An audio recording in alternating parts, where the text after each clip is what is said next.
Olá, meus amigos e minhas amigas. Prontos? Preparados para se aproximarem novamente um pouco mais da realidade espiritual de Cristo? Neste caso, deixe-me levantar uma única questão para fazer você refletir. Na sua opinião, aonde exatamente se encontra o Jardim do Éden? Você sabe a resposta? Não? Exatamente aqui, na sua consciência. A sua consciência é o reino dos céus, aqui na terra, pois o jardim do Éden é o reino dos céus, aqui na terra. Quer que eu prove? Sim, é claro que eu vou provar. Que assim como Adão se encontrava sozinho com Deus, o mesmo ocorre em relação a você, pois aqui na consciência é só você e Deus, desde o princípio que você veio à existência. Por isso, no Evangelho de Lucas, no capítulo 17, versículo 21, disse Cristo que o reino dos céus se encontra dentro de nós. Por isso, nós somos o templo de Deus, aonde Deus habita. Deus e o homem estão sozinhos, exatamente através deste corpo, que é o jardim do Éden, que é o reino dos céus, aqui na terra. Prova disso é que no livro de Apocalipse, no capítulo 2 e no versículo 7, diz que a árvore da vida está no paraíso. A mesma árvore da vida que se encontrava no Éden é a mesma que está no paraíso, pois o paraíso e o Éden é exatamente a mesma coisa. Sim, meu amigo. Por isto que é na consciência que você precisa morrer. Você morre para a identificação com o corpo a partir do momento que você desperta do espírito. A morte acontece no Éden. Por isto, repito, que a morte começou lá no Éden. Ou seja, a morte começa aqui na consciência. Quando você cessa de se identificar com o corpo, você desperta do espírito. Morte e ressurreição acontecem no Éden. Preste atenção neste mistério, mas principalmente na revelação do mistério. Pois no livro de Romanos, no capítulo 8, no versículo 7, disse Paulo, porque a mentalidade da carne é inimiga do espírito. A mentalidade da carne e a consciência de Cristo se encontram exatamente através do homem. Essas duas mentalidades, essas duas consciências estão se opondo uma à outra. Por isto que você, Deus e o diabo se encontram no mesmo lugar. Pois esta é a história de Adão lá no Éden. Lá estava Adão, o diabo e Deus, exatamente no mesmo lugar. Que é a sua história se desdobrando no espaço-tempo. Pois no Evangelho de Mateus, no capítulo 16, no versículo 25, diz: porquanto quem quiser salvar a sua vida, irá perdê-la. Se você não estiver disposto a passar pela morte, você nunca despertará do Espírito de Cristo na carne. Pois no livro de Colossenses, capítulo 3, versículo 4, diz: quando Cristo, que é a nossa vida, se manifestar. A sua verdadeira vida é Cristo. Nada tem a ver com o fôlego de vida que se encontra no corpo. Por isso diz que primeiro é o natural, depois o espiritual. O primeiro Adão foi feito alma vivente. O segundo Adão é espírito vivificante. Por isso o primeiro Adão precisa morrer. Ou seja, o seu primeiro estado de consciência deve morrer para você poder despertar da sua verdadeira identidade espiritual. Pois no Evangelho de João, no capítulo 3 e no versículo 6, disse Jesus que o que é nascido da carne é apenas carne. Mas o que nasce do espírito se torna um espírito. O primeiro Adão foi feito alma vivente.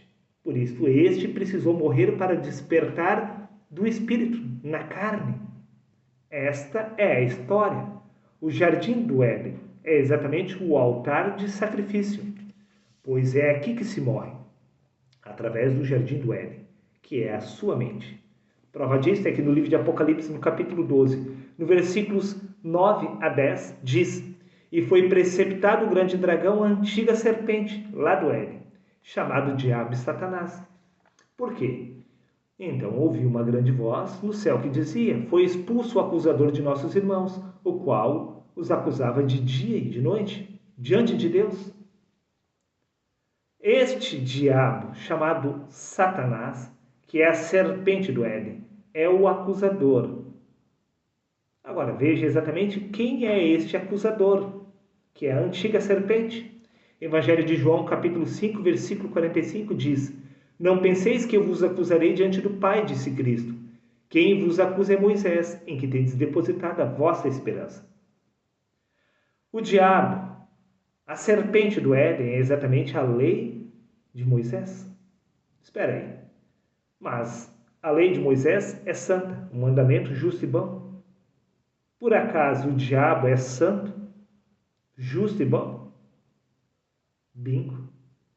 Exatamente isto. O diabo, a antiga serpente, não é nocivo, senão para o pecado. Por isso que a serpente lá no Éden abriu os olhos de Adão, para que este pudesse ser capaz de identificar o pecado que se encontra no corpo. Somente quando Adão abriu os olhos, ele se tornou como Deus, conhecedor do bem e do mal. Somente a partir de então, Adão teve a oportunidade de lutar contra o mal que se encontrava em seus membros. Você não ficou convencido? Veja por você mesmo. O Éden nunca foi perfeito, pois ele é a sua consciência. Por isso Deus e o diabo estavam no Éden, meu querido amigo. Por isso o bem e o mal se encontram aqui na sua consciência. Mas você, como Adão, não é capaz de enxergar esta verdade. Sim, pois a serpente não fez Adão entrar em pecado. Pois quando se abriram os olhos de Adão, ele apenas percebeu que ele já estava nu, ou seja, que ele já estava em pecado. É exatamente isto que a lei de Moisés faz. Ela abre o seu entendimento para você compreender que você não é o corpo, mas sim o espírito que está no corpo. Este é o papel da serpente. Pois como a serpente abriu os olhos de Adão, o mesmo conselho Deus dá no livro de Apocalipse. Disse Deus: aconselho-te que unja os teus olhos a fim de que vejas. O mesmo conselho que Satanás, que é a lei que deu lá no princípio a Adão, o mesmo Deus o faz, pois a lei e a graça são a mesma coisa. Sim, meu amigo, apenas o discernimento da carne é que atrapalha. Pois no livro de Deuteronômio, capítulo 30, versículo 15, disse o Senhor Deus: vê que hoje te pus diante de ti a vida e o bem, a morte e o mal. Esta é a história de Adão se desdobrando no espaço-tempo. Assim como Deus colocou lá no meio do jardim do Éden a árvore da ciência do bem e do mal, aqui Deus está pondo novamente este mesmo discernimento aos seres humanos. Pois no livro de Gênesis, capítulo 2, versículo 9, disse o Senhor Deus que ele colocou a árvore da vida no meio do jardim e a árvore da ciência do bem e do mal. O mesmo se repete no livro de Deuteronômio, capítulo 11, versículos 26, aonde diz: hoje estou colocando a bênção e a maldição diante de vós. É sempre a mesma história, o jardim do Éden. É a consciência do homem, pois é na consciência que você se encontra sozinho com Deus. É na consciência que se encontra a lei. A lei de Moisés se encontra aqui na sua consciência, assim como a mentalidade do Espírito. Sim, a mente de Cristo, a consciência da lei, tudo se encontra exatamente na sua mente, meu amigo. O jardim do Éden é onde você se encontra sozinho com Deus. E a serpente é a lei, que é boa, justa, diante dos olhos do Criador, que é exatamente Satanás, que é o acusador.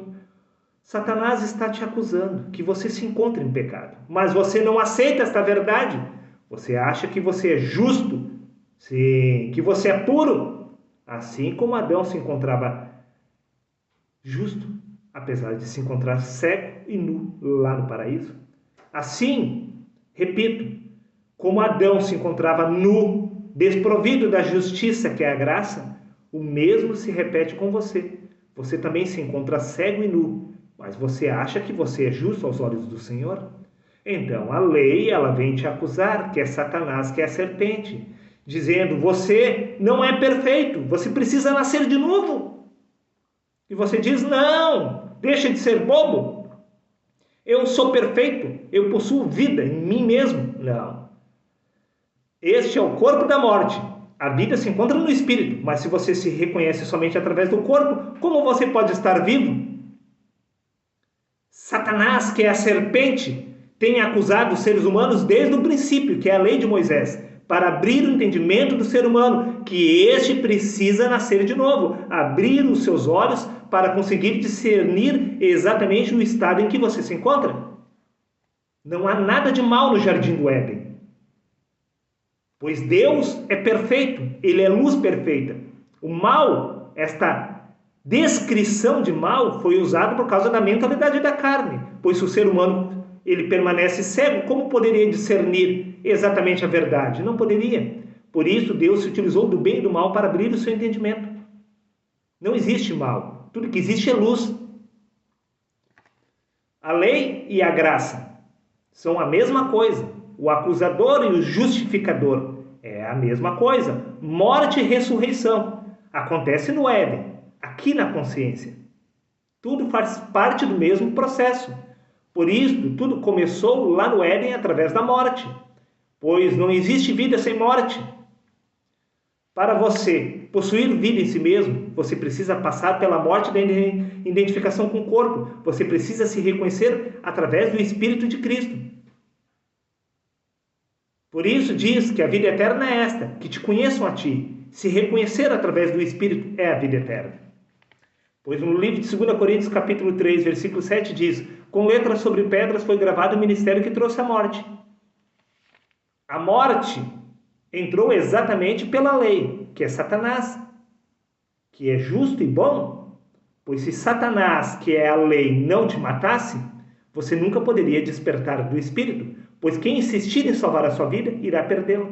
Não é para você salvar a sua vida. Por isso foi concedida a lei. Por isso existe o diabo, para te matar. Mas para te matar, primeiro ele precisa te enganar, porque você se recusa a morrer.